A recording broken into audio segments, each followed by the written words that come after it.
And you've talked about this cabal or this, old boys network of, like you said, these weird systems and protocols where, again, there's no liability for the vaccines. And then the insurance process around your medical all forces you to do all of these things that just aren't in your medical interests. And you don't have that free choice. So the system is locked in and it will just continue to repeat for the next 20, 30, 40, 50, 100 years unless we find some way to break this cycle. Well, and I see even worse. If those mandates that they're going to apply, if we never go back to normal life, as I said, I see 50 million people dying in the next year. So not only will it never go back, but we'll never know humanity as healthy and as we knew it again. It's really a fight for our survival as a species. And again, the data support it.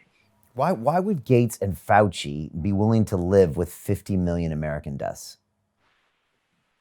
Why were they willing to live with the all they killed from HIV, the Ebola, 21,000 Liberians in the Ebola outbreak of 2014, Zika, H1N1? Why were they willing to live with the injury and the deaths that they caused in the last 40 years of pandemics? I can't even comprehend that. Is there something darker here, like, on someone's agenda, like population control and eugenics, or is there some other strange ideology or motivation behind this? Because they can't be thinking they're doing good if they're going to look at potentially 50 million deaths in America.